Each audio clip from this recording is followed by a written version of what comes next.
Please have some of these freshly fried ones too. On the plate are several bite-sized croquettes, along with some salad as a side dish. However, I mustn't let my guard down just yet. With extra caution, I wait for the moment Kelly returns to the kitchen and swiftly decides to switch our plates. As the meal preparation was completed, everyone started eating. Seated next to me, Kelly glances over and, with a full smile, urges me to help myself without hesitation. If you insist so much, I shall partake in the croquettes you've prepared. I took a bite, enjoying the crispy texture of the batter, the sweetness of the potatoes as they meld together down my throat. As my husband said, her culinary skills aren't bad, and I continue to eat, ignoring Kelly's confused gaze. The seasoning is perfect. How about you try a bite? She responds ambiguously and picks up hers. Then, tentatively, she takes a bite of the croquette and slowly chews. Kelly's chewing gradually slows, her face distorts, and she covers her mouth, rushing into the kitchen. Left behind, the rest of us just exchange glances. Suddenly, a scream is heard from the kitchen, and we rush over. There, Kelly is sitting on the floor, covering her mouth, her body trembling slightly. Her son rushes over, asking what happened, but she just shakes her head in response. In the sink, the remnants of what she spat out are scattered, and upon closer inspection, there are items in the croquettes that shouldn't be there. What is this? The full picture is unclear, but there seems to be some thin, thread-like substance mixed in. Upon closer inspection, it's... As I realize what's been mixed into the croquettes, I step back, covering my mouth. In the quiet night, when everyone has settled down, I'm awakened by the sound of the front door opening. I am Sarah. Just when I thought I had reached my 60th birthday, I've aged another year. As a full-time homemaker, I don't have much to boast about, but lately, I've been engrossed in my DSLR camera. Capturing casual park scenes and wild birds has become my hobby. There's someone in the neighborhood who owns a dog, and I sometimes see them walking in the park. I try to capture both the neighbor and the dog in the same frame, but it's challenging to photograph animals since they hardly stay still. On the flip side, the joy of capturing the perfect moment is unparalleled. Lucas, my son, sneaks into the living room. He had texted me that he would be late, but I must have fallen asleep while organizing the photo albums. He insists on preparing dinner himself, but I tell him to change clothes first as dinner will be ready soon. I put the pot on the stove, trying not to make noise as I lay out the pre-prepared side dishes on the table.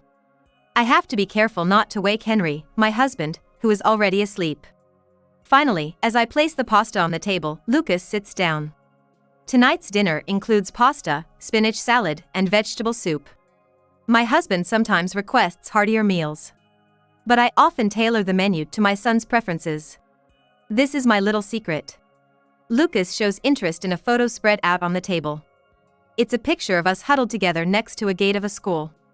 He seems to have forgotten how his hat was blown away that day. I was worried about his adaptation to elementary school life, but it turned out to be an unfounded concern. He made friends quickly, often going to the park or playing card games at home. Although he occasionally forgot his homework and was reprimanded by teachers, he was not a troublesome child. Perhaps influenced by my husband, who worked in finance, Lucas developed an early interest in finance and economics, eventually enrolling in a prestigious university's economics program. After graduation, he joined a bank and has been working hard ever since. He leaves home early and often works late, which is not unusual for him. He seems to enjoy his work and never complains of fatigue. He's our pride and joy, and the thought of him getting married and leaving home someday makes me a bit sad. My husband Henry is a man of few words and rarely expresses his opinions. But, like me, he must be feeling uneasy about when our son Lucas will bring up a frivolous matter. After looking through some photos, Lucas started to clean up the dishes, but I told him to leave them since I was still up. He thanked me and said he would finish up some work in his room before going to bed. Mom, did you record that TV show? Lucas is talking about a national economic show that Henry and Lucas enjoy watching every week. Lucas usually texts me to record it if he can't make it on time, so I assured him I had recorded it. Today's episode featured a special on local supermarkets. Lucas seemed interested when I briefly shared my impressions of watching it in real time. Dinner was great. Good night. Thank you. Good night. Lucas always makes sure to express his appreciation for my cooking. When I'm unsure about the menu, He helps by choosing dishes that are relatively easy for me to prepare. With Henry, it's either anything or steak. As a representative of housewives, I'd like to declare to all men that not everyone is satisfied with a meal when they say anything is fine. I wish they would suggest specific menus from the start. After clearing the dishes, I started organizing photo albums. The album with Lucas's childhood photos also had younger pictures of Henry and me. It's striking how Lucas is now catching up to the age we were in those pictures. There are photos of him building mountains in the sandbox, picking up jellyfish at the beach, and playing tennis. Blurry memories from back then become vivid, like a movie, with just one photo.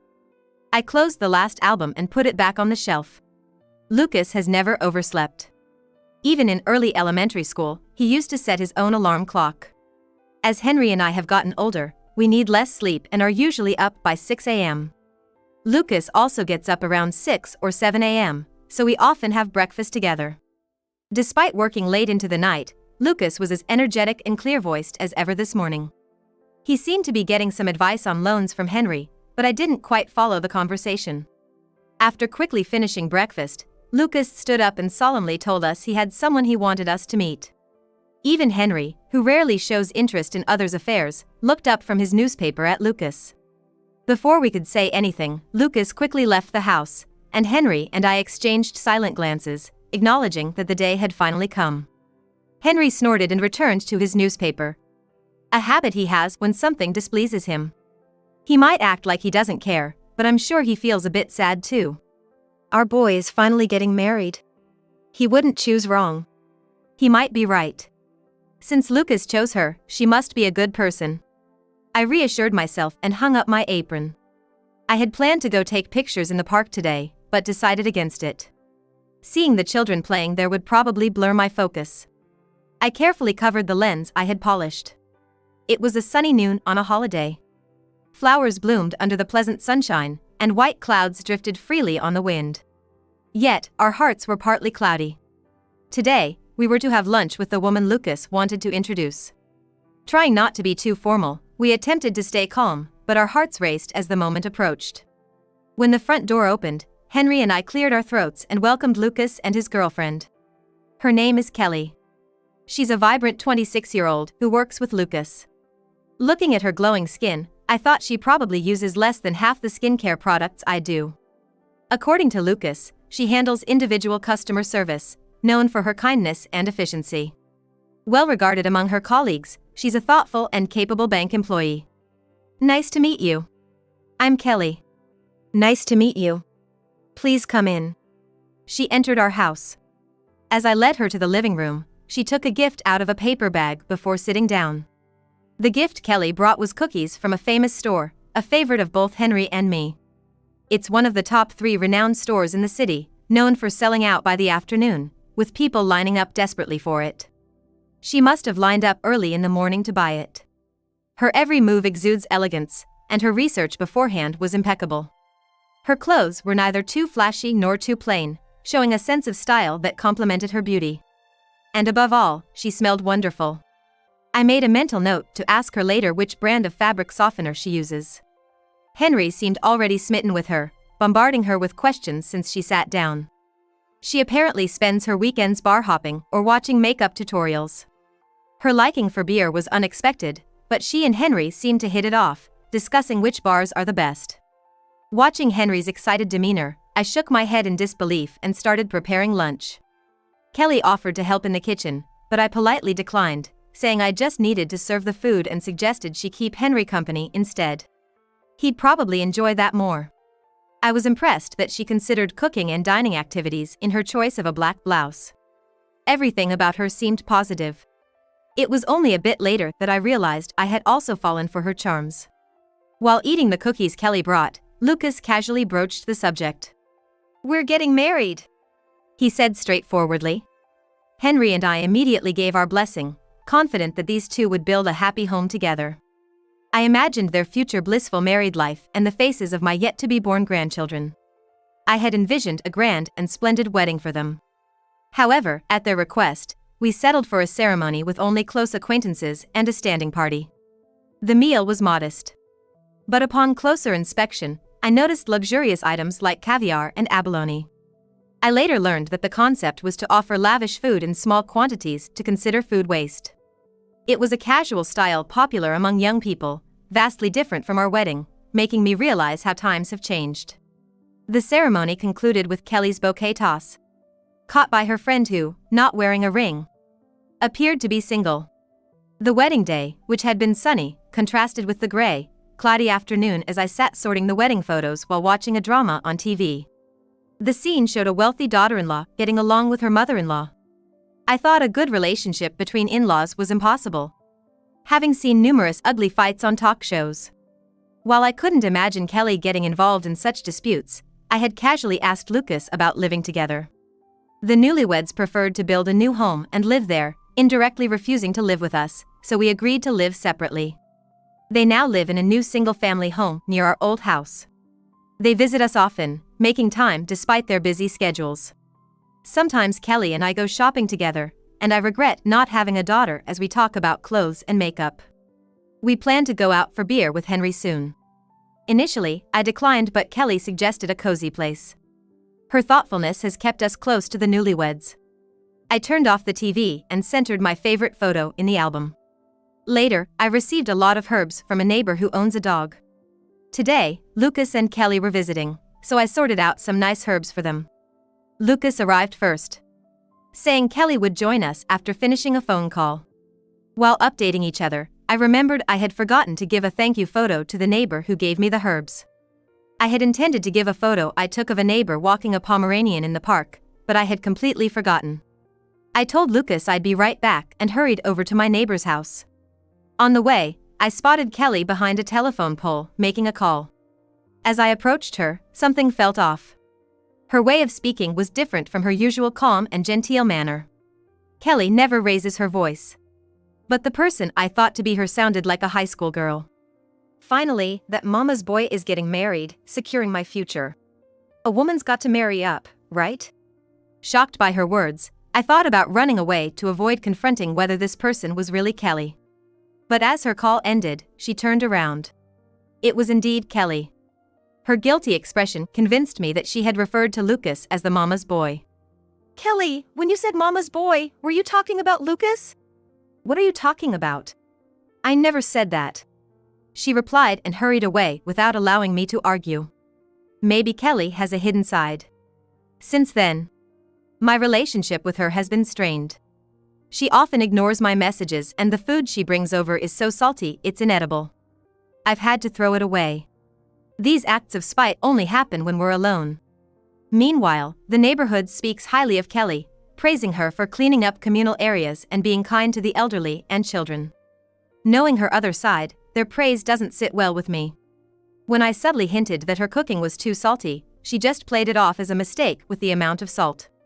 I couldn't pursue the matter further.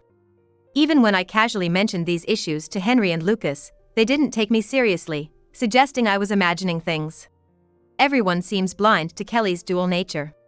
If I openly talk about her mistreatment, they'll probably think I'm trying to frame her. Feeling alone in this situation, I'm at a loss for what to do. A few days later, Lucas invited us over for a family lunch. Despite my reservations, I couldn't find a reason to decline. I hadn't visited their new house before, but it was beautifully maintained with a fresh, new scent. The tasteful arrangement and design of the furniture likely reflected Kelly's preferences. As Lucas is more career-focused, I assumed Kelly had a significant influence on the home's interior. Kelly was exceptionally pleasant that day, offering to carry things and being careful around me, a stark contrast to her usual behavior. She took my coat and even pulled out a chair for me. Perhaps she was just trying to make a good impression in front of the family. When I offered to help in the kitchen, Kelly politely refused, urging me to relax. You must be busy with your house all the time, right? I understand how hard it is to come up with daily menus. Let me handle this. I agreed with her about the challenges of menu planning. But her overzealous behavior made me suspicious of what she might be hiding. A warning light was flashing yellow inside me, and I couldn't relax at my seat, constantly on guard. What's on the menu today? Today we have croquettes. It seemed the frying sound I heard earlier was croquettes. I'm not a fan of greasy food, but croquettes are within my tolerance. Making them at home is quite a task. Boiling the potatoes takes time, and mashing them while hot is tough. Moreover, frying is a hassle. With flour, egg, and breadcrumbs each needing their own tray, not to mention the messy cleanup from oil splatters. That's why we usually avoid frying at home. I quietly hold respect for them. Soon, the food was served. Please, have some of these freshly fried ones too. On the plate were several bite-sized croquettes, alongside some salad. There was also vegetable soup and bread. Another side dish would have been nice, but the nutritional balance seemed okay. However, I couldn't let my guard down. Waiting for the moment Kelly returned to the kitchen, I swiftly decided to switch our plates. Oh, look, a Pomeranian with a frisbee is jumping outside the window. While Henry and Lucas were distracted, I exchanged my plate with Kelly's. Lucas opened the window to check outside but reported nothing unusual. I played it off as a mistake, feeling Henry's skeptical gaze on me.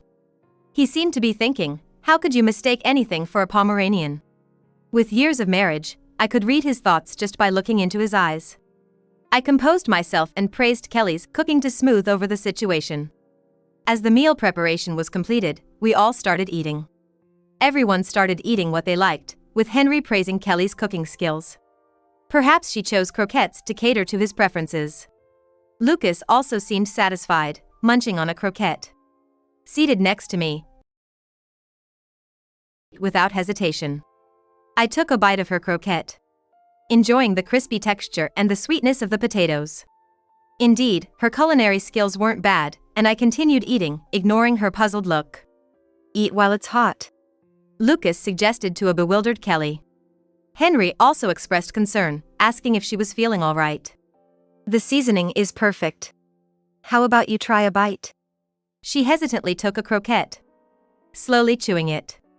The crunchy sound was pleasant. Kelly's chewing slowed, her face twisted in distress, and she ran into the kitchen, covering her mouth. Left behind, we exchanged glances, confused about what had happened. Suddenly, we heard a scream from the kitchen and rushed over. There, Kelly was sitting on the floor, trembling, covering her mouth. Lucas asked what happened, but she just shook her head. In the sink, we saw the remnants of what she spat out, including something not supposed to be in the croquettes. What is this? It was unclear, but there seemed to be some thin, thread-like thing mixed in. Upon closer inspection, I realized they were larvae of some insects. As I recognized what was mixed into the croquettes, I stepped back, covering my mouth. Henry, looking through his reading glasses, also realized they were insect larvae and his face turned pale. I recalled seeing those larvae somewhere and searched my confused memory. Indeed, they resembled the edible maggots featured on a TV show I had watched before.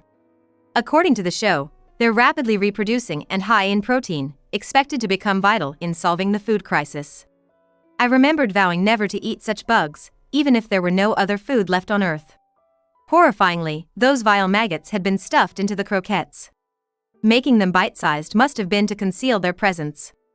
Kelly, what is this all about? I confronted her about this incident and all the past harassment, revealing everything to Henry and Lucas. Shocked, they both questioned Kelly. Realizing she had no way out, she confessed while choking. She didn't want to live with us or care for us in the future, so she tried to drive us away with her harassment. Breaking my spirit was her plan. So I wouldn't oppose her. Why did you switch the plates? Her suspicious behavior was obvious. Before I could explain that I sensed something amiss, Lucas spoke up. Did you really think we didn't know about your harassment towards Mom? Kelly and I, unable to comprehend, stared at him. Lucas explained that when I had subtly mentioned Kelly's attitude before. He and Henry didn't initially believe it but felt something was off, so they decided to observe her. So, was this lunch part of your plan? Yes, we suspected Kelly might try something if we had a meal at our place. They hadn't expected her to go as far as putting maggots in the croquettes and showed disgust towards Kelly. By the way, the transparent lie about the Pomeranian was clear from the start. It seemed they knew I had switched the plates, and I coughed to deflect. Henry and Lucas apologized for doubting my story. But since Kelly's true colors were exposed and we avoided eating the maggots, I thanked them instead. So, Kelly, you don't think you're getting away with this, do you? Under our collective pressure, Kelly repeatedly apologized, but Henry's lecture went on for about 2 hours. The most angry I've ever seen him. After the incident, Lucas demanded a divorce from Kelly, who begged not to be divorced, saying she'd do anything. I thought it bold of her to ask for forgiveness after such treatment. We all agreed and forced a divorce without demanding alimony. Somehow, the maggot incident leaked at Lucas's workplace, and rumors spread that Kelly was the culprit and it led to their divorce. She resigned due to her worsening reputation. A female colleague close to Kelly said the trauma of eating the maggot-filled croquettes made her nauseous even at the sight of her favorite beer. It must have been karma. When I consulted them about what to do with the wedding album, they immediately answered to dispose of it along with the data. The divorce was finalized, and the unpleasant memories were real. But I thought it a waste to discard well-composed photos. After some thought, I cut up the printed photos and completely erased the stored data. As the sky turned crimson at dusk, I decided to go out and photograph the sunset for a change of scenery. Months have passed since Kelly left and Lucas began living alone. I suggested he move back home, but he refused, saying the house deteriorates without someone living in it. The house is too big for him alone, so I occasionally clean it. While dusting, I remembered Lucas saying right after the divorce, "I'll learn from this and be more discerning about my partners in the future." We had also been naive, blinded by superficial grace and approving the marriage. We promised to scrutinize any future partner's character before giving consent. Lucas smiled sadly. Moving from the entrance to the living room, I noticed a photo frame on the shelf. Was it their last time? It held a photo from a family trip to a countryside for Lucas's job celebration, taken by a passing couple against the autumn leaves. With Henry disliking photos, it was rare to have all three of us in one frame. I wondered why Lucas chose this photo, feeling the emptiness echo in the house. I couldn't fully grasp his intentions, but felt no need to understand. Embracing the photo frame, I cherished our precious family's future.